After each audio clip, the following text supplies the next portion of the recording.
One sunny afternoon, Alice wandered into the garden behind her house.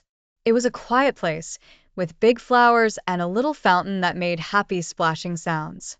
But as Alice sat down to rest, she noticed something very odd, a tiny teacup sitting on a stump. It wasn't just any teacup, though. This one had eyes, a little mouth, and two tiny arms waving wildly. "Hello there," said the teacup in a cheerful voice. Alice blinked. "Did you just talk?" "Of course I did," said the teacup proudly. "Don't you know anything about Wonderland? Talking teacups are quite normal." "But I'm not in Wonderland," Alice replied.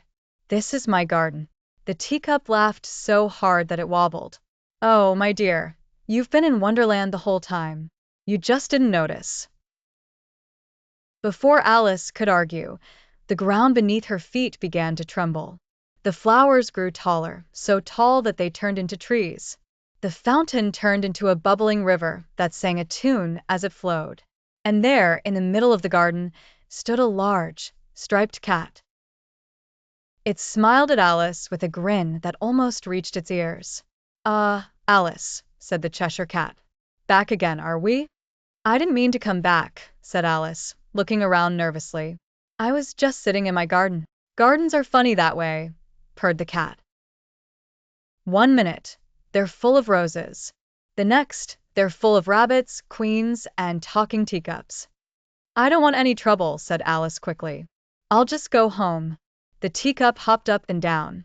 "Oh, but you can't leave now. Not until you've met the Teapot King." "The Teapot King?" Alice asked, confused. "Who is he?" "He's the ruler of all teaware," exclaimed the teacup. "And he's been waiting for you." The Cheshire Cat rolled its eyes. "Don't listen to the teacup.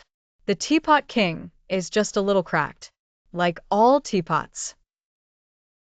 But the teacup was already bouncing away, heading toward the river. "Follow me."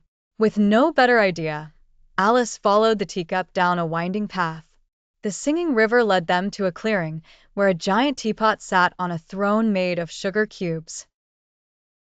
"Who dares disturb my tea time?" boomed a deep voice. The spout of the teapot wiggled, as if it were speaking. "It's Alice, your Majesty," said the teacup, bowing low. The Teapot King tilted slightly, making a sound like a kettle about to whistle. "Alice, I've heard stories about you. You drank tea with the Mad Hatter, didn't you?" "I did," Alice admitted. "It was very strange tea." "Strange? Strange?" thundered the Teapot King. "It was the finest tea in Wonderland. I brewed it myself." The teacup whispered to Alice, "He didn't. The Mad Hatter made it." "But don't tell him that." Alice nodded quickly. "Of course, it was the finest tea." The Teapot King beamed. "Then you must stay and drink more. Tea is the most important thing in Wonderland." Before Alice could say no, the Cheshire Cat appeared on her shoulder. "Careful," it whispered. "Once you drink Wonderland tea, you might never leave." "I really should get back home," Alice said aloud. The Teapot King looked disappointed. "Oh, very well. But take this with you."